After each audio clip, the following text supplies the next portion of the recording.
পাপের স্বীকৃতি দিলাম। পৃথিবী না জানুক আমি তো জানি, আমি কি পাপ করেছি। হায় আমার পাপের করলে বিচার, বাঁচার আমার নাই উপায়। দয়াময় তুমি মাফ করো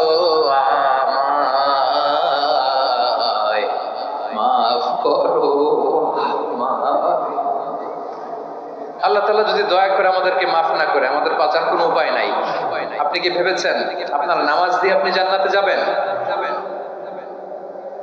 আপনি তাহাজ্জুদ গুজার, সেজদা দিতে দিতে কপালে দাগ ফেলেছেন, এটা আপনারা জান্নাতে নেবে না। আপনি এলাকার সবচেয়ে বড় হাতেম তাই দানশীল, এই দানের ভরসায় বসে আছেন। কশিন কালো আমাদের নামাজ, আমাদের রোজা, আমাদের ইবাদত, এগুলোকে মিজানের পাল্লায় উঠালে কোনো ওজনই হবে না। তবে আমাদের একটা কৌশল জানা আছে, আমরা আল্লাহর রহমতের ভিখারি। আমরা সেদিন আগেই গুনার স্বীকৃতি দিয়ে দেব। আমরা বলবো, আল্লাহ তুমি প্রশ্ন করার আগে তোমার একটা কথা বলি, আমারে কিছু জিজ্ঞেস করো না, আমি সব করেছি।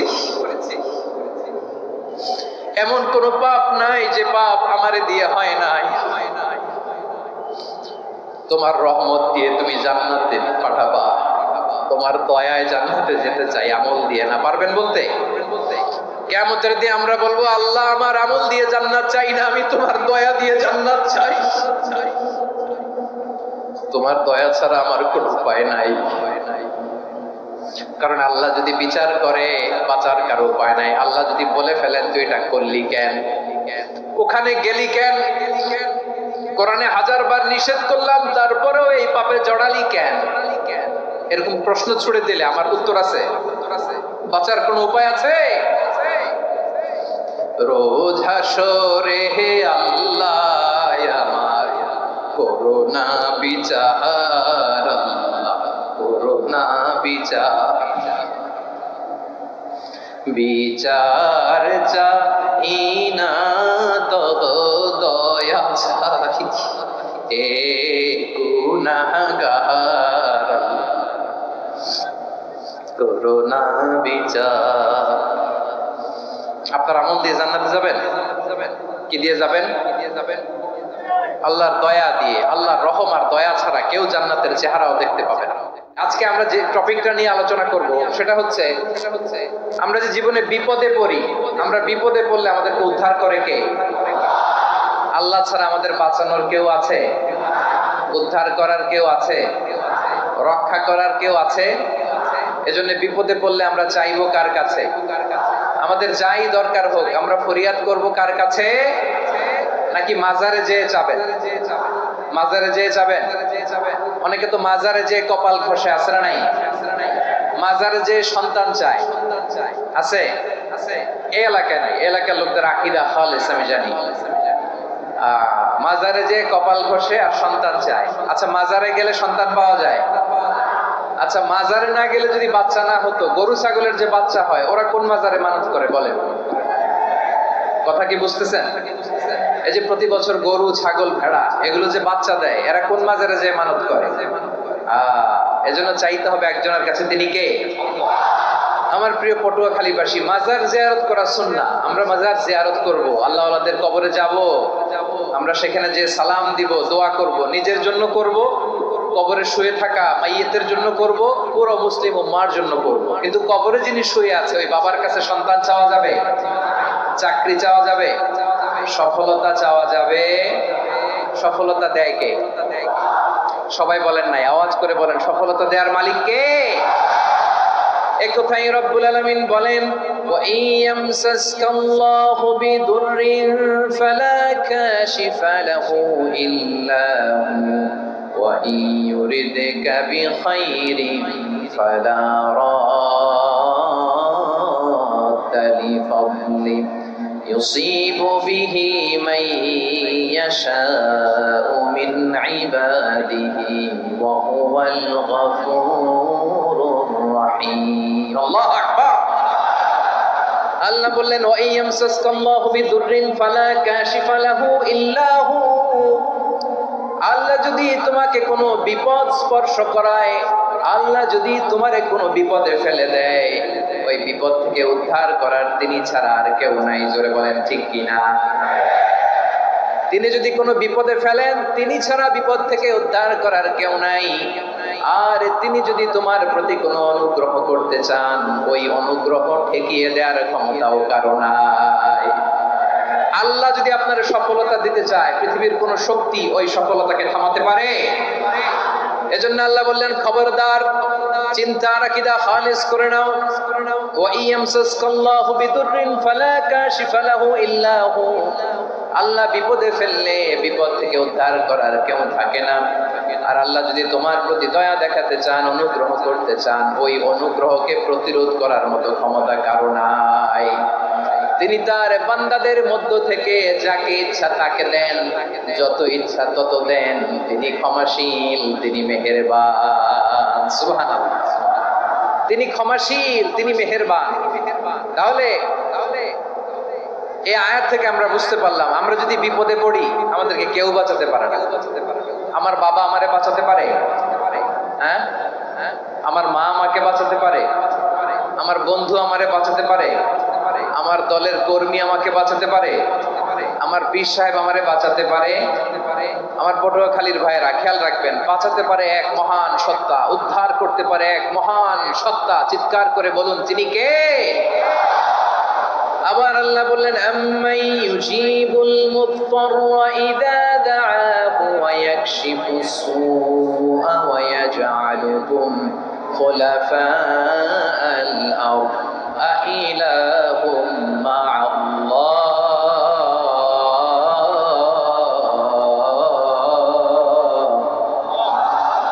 ক্বালিলাম মা তাযাক্কারুন। রব্বুল আলামিন বলেন, বিপদে পড়ে কাতর কণ্ঠে চিন্তাগ্রস্ত হয়ে যখন কেউ ফরিয়াদি হয়ে আল্লাহর ডাকে হাত তোলে, তখন এই ব্যক্তির ডাকে সাড়া দেয় কে?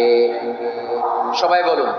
কাতর কণ্ঠে, বিপন্ন অবস্থায় আপনি যখন কেঁদে কেঁদে হাত তুলে আপনার দুঃখের কথা জানান, আপনি যখন ডাকেন তারে, তখন আপনার ডাকে সাড়া দেয় কে? আল্লাহ বলে আমি সাড়া দেই। তোমাদের বিপদকে মুক্ত করে দেয় কে? ওই আল্লাহর সাথে কোন উপাস্য আছে নাকি? কিন্তু খুব অল্প সংখ্যক লোকই তোমরা উপদেশ গ্রহণ করো। কথাটা কার? তাহলে বিপন্ন মানবতা যখন কাঁদে, মানুষ যখন বিপদে পড়ে নিরুপায় হয়ে ফরিয়াদ করে, তার ডাক শোনার কেউ নাই একজন ছাড়া। চিল্লায় বলেন তো তিনি কে? এজন্য আমরা ফরিয়াদের হাত কার দিকে তুলবো? প্রিয় পটুয়াখালী বলেন, ফরিয়াদের দুটো হাত আমরা কার দিকে তুলবো? এবং খেয়াল রাখতে হবে, মাথার সাথে সেট করে নিতে হবে, আল্লাহ ছাড়া আমাকে উদ্ধার করার কেউ নাই। এই পৃথিবীতে কেউ আপন না। প্রিয় ভাইরা, বিপদে বললে বোঝা যায় কেউ আপন না। আপন শুধু একজন মহান সত্তা। তিনি কে? এটা কি আপনারা খেয়াল রাখতে পারবেন? হ্যাঁ, বিপদে আপদে কেউ আমাদের বাঁচাতে পারে না, তরাতে পারে না, মুক্তি দিতে পারে না, উদ্ধার করতে পারে না, একমাত্র আমার প্রভু ছাড়া, আল্লাহ ছাড়া। চিল্লায় বলেন ঠিক কিনা? এবং প্রিয় পটুয়াখালীর ভাইয়েরা, মাথার সাথে এটা সেট করে নিতে হবে যে আমাদের পুরো জীবনটাই পরীক্ষা। পুরো জীবনটাই কি? The life is a test. পুরো জীবনটাই পরীক্ষা। এই জীবনে বিপদ আসবে, আপদ আসবে, পরীক্ষা আসবে, সবার জীবনে এটা থাকে। এক একজনের পরীক্ষা এক এক রকম। আমার পরীক্ষা একরকম, মাসুদ ভাইয়ের পরীক্ষা একরকম, চৌধুরী সাহেবের পরীক্ষা একরকম, আপনার পরীক্ষা একরকম, ওনার পরীক্ষা আবার আরেক রকম। পুরো পৃথিবীটাই পরীক্ষা ক্ষেত্র, সবাই পরীক্ষা দিচ্ছি, কিন্তু কারো পরীক্ষা প্রশ্নের সাথে কারোটার মিল নাই। সুবহানাল্লাহ পড়বেন না? পুরোটাই পরীক্ষা ক্ষেত্র, সবাই পরীক্ষার্থী, কিন্তু প্রশ্নপত্র একটার সাথে আরেকটা মিলে না। One doesn't match the other. একজনেরটার সাথে আরেকজনেরটা মিলে না। কাউকে আল্লাহ তাআলা ধনী বানিয়ে পরীক্ষা করেন। কি বানিয়ে? কথা কি বুঝতেছেন নাকি কষ্ট হচ্ছে? কষ্ট হচ্ছে আপনাদের? কাউকে আল্লাহ ধনী বানিয়ে পরীক্ষা করেন, আবার কাউকে আল্লাহ তাআলা গরিব বানিয়ে পরীক্ষা করেন, কাউকে আল্লাহ অসুস্থ বানিয়ে পরীক্ষা করেন। কেউ দেখবেন যে দুরারোগ্য ব্যাধিতে আক্রান্ত, ডাক্তার বলেছে আর সময় নাই। দুরারোগ্য ব্যাধি ক্যান্সার, যার নেই কোনো অ্যান্সার, তার জন্য পরীক্ষা হচ্ছে এই রোগ। আরেক লোক দেখবেন তার আবার রোগ বালাই নাই, মাশাআল্লাহ, তাকে আল্লাহ তাআলা আর্থিক দৈন্যতা, দারিদ্রতা দিয়ে পরীক্ষা করছেন। এরকম আছে না নাই? টাকা পয়সা নাই, দিন আনে দিন খায়, যা আছে তাতে চলে না, এটা তার জন্য পরীক্ষা। আবার আরেক শ্রেণীর লোক দেখবেন তাকে আল্লাহ অসুস্থতাও দেয় নাই, দারিদ্রতাও দেয় নাই, তার দাম্পত্য জীবনের সমস্যা আছে না নাই? স্ত্রী কথা শোনে না, অথবা ছেলে মেয়ে কথা শোনে না। তাহলে পরীক্ষা সবার জীবনে আছে, এক একজনের পরীক্ষাটা এক এক রকম। আল্লাহ তাআলা দেখতে চায় যে এই পরীক্ষার সময় আমরা কিরকম রেসপন্স করি, how to deal with the test, কিভাবে এই বিপদ আপদ পরীক্ষাগুলোকে আমরা হ্যান্ডেল করব, ডিল করব। এটা হচ্ছে আজকের আলোচনার বিষয়। বুঝতে পেরেছেন সবাই? আমার প্রিয় ভাইয়েরা, তাহলে পরীক্ষাময় আমাদের জীবন, বিপদ আপদ পরীক্ষা, এটা মানুষের পিছু ছাড়ে না। সবার জীবনে পরীক্ষা আছে, নবীদের জীবনেও পরীক্ষা ছিল। সাহাবারা জিজ্ঞেস করেছেন, ইয়া রাসূলুল্লাহ, আইয়ুন নাসি আশাদ্দু বালাআন ফিদ দুনিয়া, এই দুনিয়ার বুকে কাদের পরীক্ষা সবচেয়ে বেশি? বিশ্বনবী বলেছেন, আল আম্বিয়া। এই পৃথিবীতে সবচেয়ে বেশি পরীক্ষা আল্লাহ তাআলা নিয়ে থাকেন নবীদের। কাদের? নবীদের। সুম্মাল আমসাল ফাল আমসাল, এরপরে নবীদের পরের স্তরে যারা, তাদের পরীক্ষা। এরপরে তাদের পরের স্তরে যারা, তাদের পরীক্ষা। সিদ্দিকীনদের, শুহাদাদের, সালিহিনদের, আল্লাহওয়ালাদের। যার ঈমান যত মজবুত, তার জীবনে পরীক্ষাও তত বেশি। চিল্লায় বলেন ঠিক কিনা? তাহলে মুমিনরা, বিশ্বাসীরা, আমরা কি পরীক্ষা বিপদ আপদে ভয় পাই? হ্যাঁ, বিপদ দেখলে ভয় লাগে আপনাদের? ভয় লাগে? হ্যাঁ, না, মুমিনরা বিপদে ভয় পায় না, তারা হতাশ হয় না, সুবহানাল্লাহ, তারা নিরাশ হয় না। বিশ্বাসীরা হাল ছেড়ে দেয় না, তারা ভরসা রাখে একজনের উপর। চিল্লায় বলতে হবে তিনি কে? কারণ মুমিন জানে, the grief isn't permanent, the test isn't permanent, the struggle in our life isn't permanent. আমাদের জীবনের দুঃখ, কষ্ট, স্ট্রাগল, এগুলো পার্মানেন্ট নয়। After every difficulties there is an ease. সব কষ্টের পরেই একটা সুখ আছে না নাই? রব্বুল আলামিন বলেন, ফা ইন্না মাআল উসরি ইউসরা, ইন্না মাআল উসরি ইউসরা, ভয় পেও না, চিন্তা করো না, কষ্টের সাথেই আমি রেখে দিয়েছি স্বস্তি। সুবহানাল্লাহ বলেন। মুমিন জীবনে বিপদ যত বেশি, কষ্ট যত বেশি, তার সামনে সফলতা তার চেয়েও বেশি। ঠিক কিনা বলেন? কারণ বিশ্বাসীরা জানে, রাত্রি যত গভীর হয়, সুবহে সাদিকের সময় তত আগাতে থাকে। গর্ভবতী নারীর পেটের ব্যথা যত বাড়তে থাকে, ঘরে নতুন মেহমান আগমনের সময় ঘনাতে থাকে। মুমিনদের উপর বিপদ, অত্যাচার, আপদ, পরীক্ষা যত বাড়তে থাকে, কালেমার পতাকা উড্ডয়নের সময় কাছে আসতে থাকে। বিশ্বাসীদের এগুলো হিসাব মিলানো অনেক আগে, এগুলো অনেক আগে হিসাব মিলানো। দুঃখের আধার শেষে সুখের আলো মিটি মিটি হাসে। চিল্লায় বলেন ঠিক কিনা? দুঃখের আধার শেষে আলোর প্রভাত হাসে, হতাশার কালো মেঘে যায় গো ভেসে, হতাশার কালো মেঘে যায় গো ভেসে। দুঃখের আধার শেষে আলোর প্রভাত হাসে, হতাশার কালো মেঘে যায় গো ভেসে, হতাশার কালো মেঘে যায় গো ভেসে। কোরআনের পাতায় পাতায় দেখো, ইমানের পথ ঢাকা ব্যথার কাটায়। কোরআনের পাতায় পাতায় দেখো, ইমানের পথ ঢাকা ব্যথার কাটায়। ভেঙে পড়ো না কভু হতাশ হয়ে, ভেঙে পড়ো না কভু হতাশ হয়ে। জ্বলে পুড়ে খাঁটি সোনা হও গো শেষে, জ্বলে পুড়ে খাঁটি সোনা হও গো শেষে। দুঃখের আধার শেষে আলোর প্রভাত হাসে, হতাশার কালো মেঘে যায় গো ভেসে, হতাশার কালো মেঘে যাই গো ভেসে। ঠিক কিনা বলেন?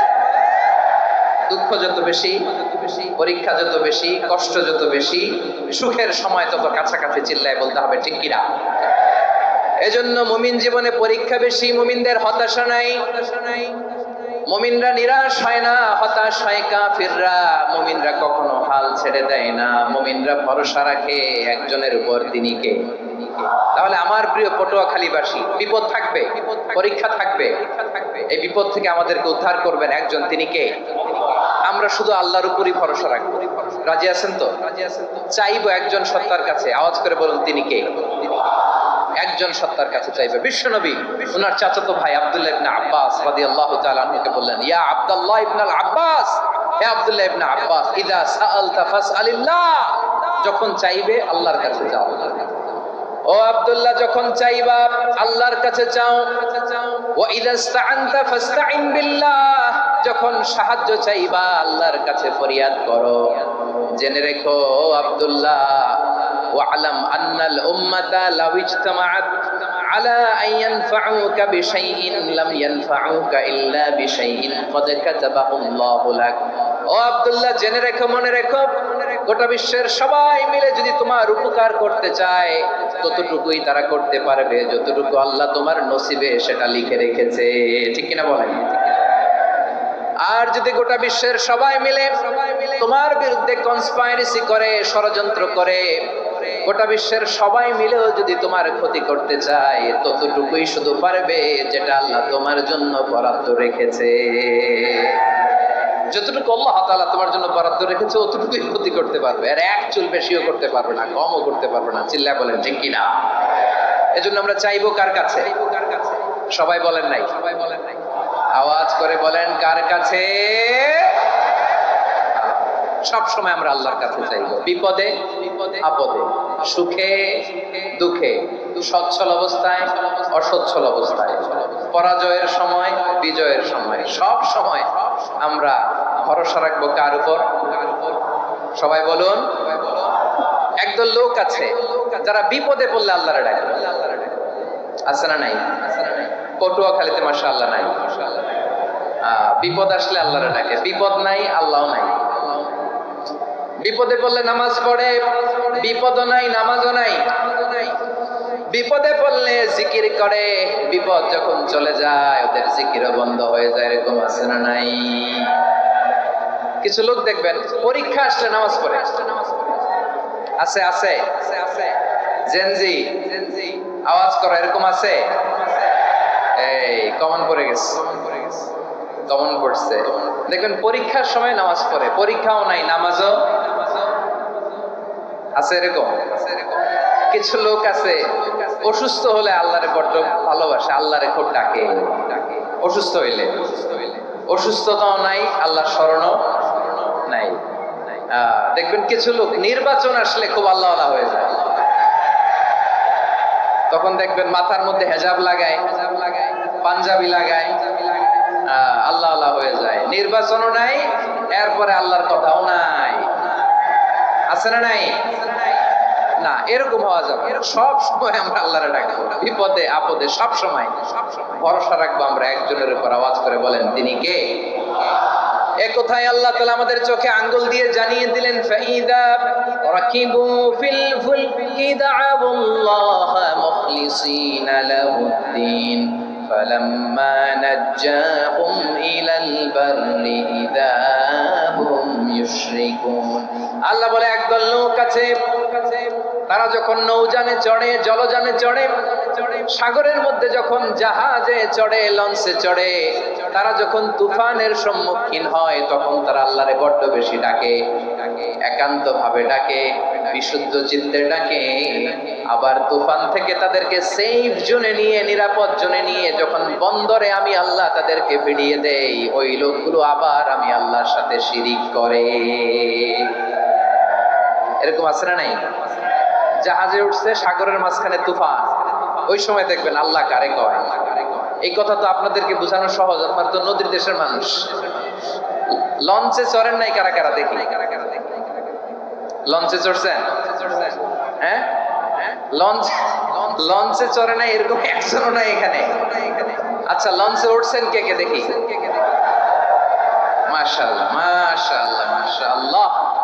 ঠিক আছে, আপনাদের বোঝানো সহজ। আচ্ছা লঞ্চে উঠে তুফানের সম্মুখীন হয়েছেন, জলোচ্ছ্বাস, সবাই সবাই মাশাআল্লাহ। তো এই ওয়াজ তো আপনাদের মুখস্থ, ঠিক কিনা বলেন? ঠিক কিনা বলেন? আমার বলার দরকার নাই, বলেন। মাঝ নদী, তুফান, জলোচ্ছ্বাস, জলের মধ্যে উচ্ছ্বাস, ঢেউ, টর্নেডো, সাইক্লোন, মেঘের ঘন ঘটা, পরিবেশ ঘুটঘুটে অন্ধকার, লঞ্চ একবার এদিকে আরেকবার ওইদিকে, ভিতরে কি অবস্থা হয় বলেন তো? হ্যাঁ, তখন মুসলিম আল্লাহর ডাকে, হিন্দু আল্লাহর ডাকে, ঠিক কিনা বলেন? আস্তিক আল্লাহর ডাকে, নাস্তিক আল্লাহর ডাকে, ঠিক কিনা? লঞ্চের ভেতর, স্টিমারের ভেতর কান্নারে রোল পড়ে যায়, চিৎকারের রোল পড়ে যায়, সবার মুখ দিয়ে শুধু একটা আওয়াজ, লা ইলাহা লা ইলাহা লা ইলাহা সুবহানাল্লাহ আলহামদুলিল্লাহ লা ইলাহা। আল্লাহ নামের জিকির করবে যারা, আল্লাহর কাছে প্রিয় তারা, আল্লাহর কাছে প্রিয় যারা, জান্নাতে প্রবেশ করবে তারা, জোরে লা ইলাহা লা ইলাহা ইল্লাল্লাহ লা ইলাহা ইল্লাল্লাহ মুহাম্মাদুর রাসূলুল্লাহ সাল্লাল্লাহু আলাইহি ওয়াসাল্লাম। আমার প্রিয় পটুয়াখালীবাসী, তাহলে লঞ্চের ভেতরে যখন আমরা তুফানের মধ্যে পড়ি, তখন সবাই মিলে আমরা একটা নামের জিকির করি। নামটা কার? মুসলমানেরাও ডাকে, হিন্দুরাও ডাকে, আস্তিকও ডাকে, নাস্তিকও ডাকে, সবাই ডাকে একজনকে। তিনি কে? আবার দেখবেন ওই আল্লাহ তুফানের পরে, ঝড়ের পরে ওই লঞ্চটাকে যখন সদর ঘাটে ফিরিয়ে দেয়, আবার আমরা নাফরমানি শুরু করে দেই। সে কোথায়? আল্লাহ বললেন, ফাইদা রাকিবু ফিল ফুলকি দা'উল্লাহ মুখলিসিনা লাহুদ্দীন فلما نجاهم إلى البر إذا هم يشركون। সাগরে যখন তুফানে পড়ে আমি আল্লাহর ডাকে, আবার আমি আল্লাহ যখন বাঁচিয়ে দেই, আবার আমি আল্লাহর সাথে শিরিক শুরু করে। আমরা কি এরকম হতে চাই নাকি? এরকম করবেন? হ্যাঁ না, আমরা তুফানে পড়লেও আল্লাহর ডাকি, আবার বাঁচায় দেওয়ার পরেও ডাকি কারে? আল্লাহকেই ডাকি। বিমানের মধ্যে মাঝে মাঝে দেখবেন যে এয়ার টার্বুলেন্স হয়, জানেন? জানেন এয়ার টার্বুলেন্স? জানেন তো? মাঝে মাঝে বিমানটা বাউন্সিং করে, পাম্পি, ভেরি পাম্পি ওয়েদার। শোনেন নাই? 40,000 ফিট উপরে যখন থাকে, তখন পাইলট মাঝে মাঝে বলে, dear passengers, ladies and gentleman, right now we are flying 40,000 feet above the ground and we are passing very air turbulence, very heavy air turbulence right now. Please fasten your seat belt. দেখবেন মাঝে মাঝে বলে যে, ভদ্র মহিলা, ভদ্র মহোদয়গণ, আমরা 40,000 ফিট উপর দিয়ে যাচ্ছি আর এয়ার টার্বুলেন্স ফেস করছি, মেহেরবানি করে আল্লাহর হস্তে সিট বেল্ট বাঁধুন। তখন বিমানটা এরকম বাউন্সিং করে, শেকিং করে। আপনারা মুখোমুখি হয়েছেন? ইদানিং এই এয়ার টার্বুলেন্স বেড়ে গিয়েছে। গত বছর আমার ইন্টারন্যাশনাল অনেকগুলো ফ্লাইট ছিল, তো আমি দেখলাম যে আগের ফ্লাইটগুলোর তুলনায় এখন এয়ার টার্বুলেন্স খুব বেশি। আমি একটু রিসার্চ করে দেখলাম, ক্লাইমেট চেঞ্জের কারণে, জলবায়ু পরিবর্তনের কারণে আকাশের বাতাসের মুভমেন্টে পরিবর্তন হয়েছে, ফলে এখন বিমান শেকিং করে বেশি, বাউন্সিং, পাম্পি ওয়েদার। তো বলেন তো, 40,000 ফিট উপরে যখন আপনি, কয় হাজার ফিট? সবাই বলুন কয় হাজার ফিট? 40,000 ফিট উপরে যখন আপনি, তখন যখন বিমানটা এরকম বাউন্সিং করে, সবাই যখন ভমিটিং করে বিমান নষ্ট করে দেয়, বমি করে, তখন বাঁচানোর কে আছে আল্লাহ ছাড়া? কেউ আছে? ওই মুহূর্তেও সবাই মিলে একজনের ডাকে আওয়াজ করে বলেন, তিনি কে? মাঝে মাঝে কিছু সোশ্যাল মিডিয়ায় কিছু ভিডিও পাওয়া যায় যে হেভি যখন এয়ার টার্বুলেন্স হয় 10 সেকেন্ড 15 সেকেন্ডের কিছু ভিডিও পাওয়া যায়, বিমানটা এরকম বাউন্সিং করছে, বাম্পি ওয়েদার, কাঁপছে, মানুষগুলো বমি করছে, অক্সিজেন মাস্কগুলো সব ঝুলে পড়েছে, বিমানটা শুধু কাঁপছে।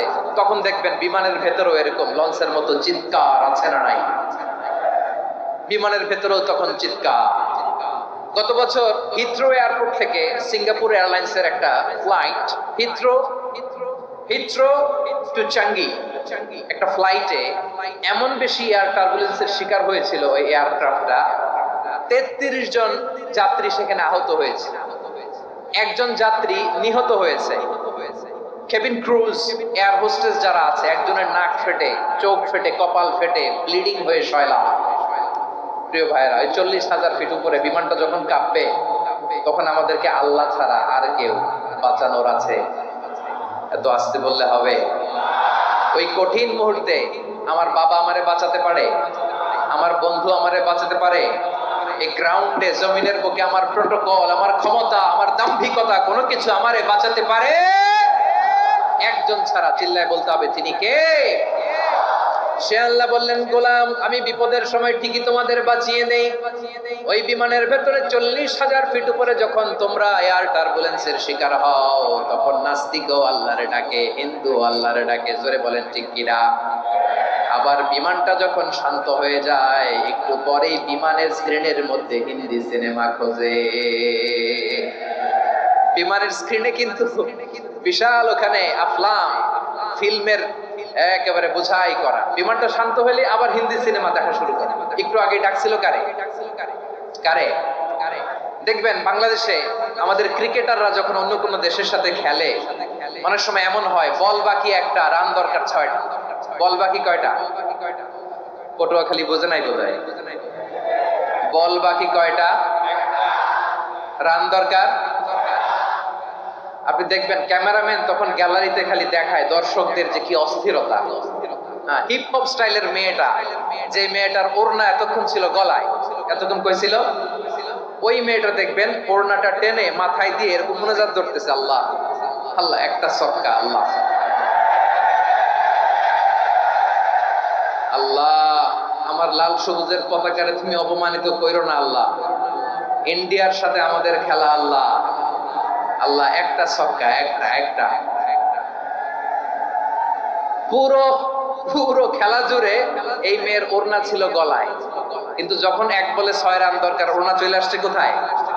মাথায়। আবার মুনাজাত আছে না নাই? ঠিকই বাংলাদেশের দামাল ছেলে এমন এক শট মারলো, বল চলে গেল স্টেডিয়ামের বাইরে, ছক্কা, জিতে গেলাম আমরা। পুরো স্টেডিয়াম জুড়ে চিৎকার, হই হুল্লোড়, মौज মাস্তি। যেই মেয়েটা মাথার মধ্যে ওড়না দিয়ে এতক্ষণ সুবহানাল্লাহ সুবহানাল্লাহ বলে আল্লাহর কাছে দোয়া করেছে, ওই মেয়ে এখন আবার ওড়না ফেলে দিয়ে নাচা শুরু করে দিয়েছে। তাহলে আল্লাহর ভয়, আল্লাহর প্রতি আস্থা, বিশ্বাস, ভালোবাসা, এটা কি ক্ষণিকের জন্য? মানে আমার যখন লাগবে তখন আল্লাহর ইউজ করবো নাকি? হ্যাঁ, বিপদে আপদে, সুখের সময় দুঃখের সময়, সচ্ছল অসচ্ছল অবস্থায় বিশ্বাসীরা ভরসা রাখে একজনের উপর। চিৎকার করে বলো, পটুয়াখালী তিনি কে? সে আল্লাহ বললেন, গোলাম মনে করো না জাহাজ থেকে সদরঘাটে ভিড়িয়ে দিলাম, তুমি নিরাপদ হয়ে গেছো। মনে করো না 40,000 ফিট থেকে সেফ ল্যান্ডিং এর পরে এয়ারপোর্টে নেমে গেলেই তুমি নিরাপদ হয়ে গেছো। ও মিয়া, বিপদ কি শুধু সাগরে আর আকাশে? ঘরের বিপদ, ঘরের ভেতরও বিপদ আসতে পারে কি পারে না? এজন্য সূরা মুলক আল্লাহ বললেন, আমিনতুম মান ফিস সামাই আন ইয়াখসিফা বিকুমুল আরদা ফাইদা হিয়া তামুর। তোমরা কি ভাবছো তোমরা নিরাপদ? সাগরের মধ্যে তুফান, আল্লাহ আল্লাহ ডাকলাম, সদরঘাটে যেয়ে পড়ছে, বাইসে গেছেন তো আপনি। আর পাবে আপনারে আল্লাহ? আল্লাহর তো সাগরের মাঝখানে তো আল্লাহ আপনারে পাইছিল, আর তো পাবে না। আর পাবে আপনারে? আর আল্লাহ ধরতে পারবে আপনারে? ঘরের ভেতরও বিপদ দিয়ে আটকাতে পারে কে? 5 স্টার 7 স্টার হোটেলের ভেতরও আমাকে বিপদের মধ্যে ফেলে দিতে পারেন কে? আল্লাহ বললেন, তোমরা কি ভেবেছো তোমরা নিরাপদ? আমি চাইলে ল্যান্ডস্লাইডস, ভূমি ধস দিয়ে 1 লক্ষ 1 মুহূর্তে নিয়ে যেতে পারি। এক সুনামি দিয়ে থাপ্পড় মেরে 3 লক্ষ সাগরের ভেতরে ঢুকায় দিতে পারি। 1 সেকেন্ডও লাগে না আমার। أم أمنتم من في السماء أن يرسل عليكم حاصبا فستعلمون كيف نذير আল্লাহ চাইলে আকাশ থেকে পাথর বৃষ্টি নাজিল করতে পারেন কি পারেন না? এই মুহূর্তে এখানে ভূমিকম্প দিতে পারেন কি পারেন না? আচ্ছা, ভূমিকম্প যখন হয় আমাদের কারো হুঁশ থাকে? আপনি মনে করছেন আমরা সাধারণ মানুষ, আমরা দৌড় দেই, আর প্রেসিডেন্ট প্রধানমন্ত্রী ওনারা বুঝি খাটে শুয়ে থাকে? কথা বুঝে নাই বোধহয়। ভূমিকম্প আর্থকোয়েক যদি হয়, বাঁচার জন্য আমরা কি করি? হয় খাটের তলায়, ডাইনিং টেবিলের নিচে, উপরে শক্ত কিছু আছে এটার নিচে, অথবা ঘর থুইয়া দাও দৌড়। তো প্রধানমন্ত্রী উনি কি করে? প্রেসিডেন্ট উনি কি করে? হ্যাঁ, উনি খাটের মধ্যে যে শুয়ে থাকে নাকি? উনিও দৌড়, সাধারণ মানুষও দৌড়, প্রধানমন্ত্রীও দৌড়, বাড়িওয়ালাও দৌড়, ভাড়াটিয়াও দৌড়, সবাই দৌড়। নাকি ভাড়াটিয়ারা বাড়ি থুইয়া দৌড়, বাড়িওয়ালারা আর বেরোয় না? এরকম? তাহলে যে কোনো মুহূর্তে ভূমিকম্প দিয়ে নাস্তানাবুদ করতে পারে কে? আমার প্রিয় ভাইয়েরা, আমরা নিরাপদ নই, আমরা তার দয়ায় বেঁচে আছি। কার দয়ায়? এজন্য আল্লাহ বললেন, গোলাম যে কোনো মুহূর্তে বিপদ দিয়ে তোমাদেরকে নাস্তানাবুদ করতে পারি। বিশ্বাসী বলে যদি নিজেকে দাবি করো, সব সময় ডাকতে হবে একজন সত্তাকে। বলেন তিনি কে? এই কথা ক্লিয়ার? এই সবগুলো উদাহরণ শেষে সবার কাছে ক্লিয়ার হয়েছে না যে বিপদ থেকে, আপদ থেকে, পরীক্ষা থেকে, ক্যালামিটি থেকে আমাদেরকে কেউ বাঁচাতে পারে না একজন সত্তা ছাড়া। আবারও বলেন তো তিনি কে? ক্লিয়ার? হ্যাঁ, সবাই বুঝতে পারছেন? আচ্ছা, এবার আমরা দেখি বিষ্ণু ইসা ইসলামের জীবনে বিপদ আপদ ছিল কিনা। উনি বিপদ আসলে কিভাবে ডিল করতেন, বিপদ আসলে কোন দোয়া পড়তে হয়, কিভাবে ফরিয়াদের হাত উত্তোলন করতে হয়, কিভাবে রবের দরবারে নতজানু হয়ে ফরিয়াদ করতে হয়, এটা জানার দরকার আছে না নাই? আসলে আমরা বিষ্ণুনবীর জীবনী থেকে দেখি বিপদ আসলে উনি কি করতেন। বিপদ আসলেই প্রথমে বিষ্ণুনবী সাল্লাল্লাহু আলাইহি ওয়াসাল্লাম একটা দোয়া পড়তেন। কি পড়তেন? তিনি পড়তেন, ইন্না লিল্লাহি ওয়া ইন্না ইলাইহি রাজিউন। নিশ্চয় আমরা আল্লাহর জন্য, নিশ্চয় আমরা কার দিকে ফিরবো ভাই? আবার কার দিকে ফিরবো? আওয়াজ করে বলুন তো, আমরা এসেছি কার কাছ থেকে, আবারও ফিরে যাব কার কাছে? এজন্য বিষ্ণুই পড়ছেন, ইন্না লিল্লাহি ওয়া ইন্না ইলাইহি রাজিউন। নিশ্চয় আল্লাহর জন্য, ওই আল্লাহর দিকেই আমরা ফিরে যাব। তারপরে বিষ্ণুই পড়তেন, আল্লাহুম্মা আজুরনি ফি মুসিবাতি ওয়াখলুফ লি খায়রাম মিনহা। একসাথে প্রথমে পড়তেন ইন্না লিল্লাহি ওয়া ইন্না ইলাইহি রাজিউন, তারপর পরে পড়তেন আল্লাহুম্মা আজুরনি ফি মুসিবাতি ওয়াখলুফ লি খায়রাম মিনহা। মানে আল্লাহ, এই যে আমি বিপদে ধৈর্য ধারণ করলাম, এটার সব তুমি আমারে দাও, আর যেটা হারালাম এর চেয়ে ভালো কিছু দিয়ে মেকআপ করে দিও, ভালো কিছু দিয়ে বদল করে দিও। সুবহানাল্লাহ পড়েন। তাহলে বিপদ আসলে আমরা কি পড়বো? কথা বলেন। এই যে আমি শুয়েছিলাম, নাশিদ গাচ্ছিল ওরা, এদেশে পরস্পরে দেখা হলে দেয় সালাম, এদেশে আমজনতার হৃদয় জুড়ে পাকালাম, এদেশে বিপদ এলে সর্বজনে সর্বক্ষণে দোয়া পড়ে ইন্না লিল্লাহ। কি পড়ে?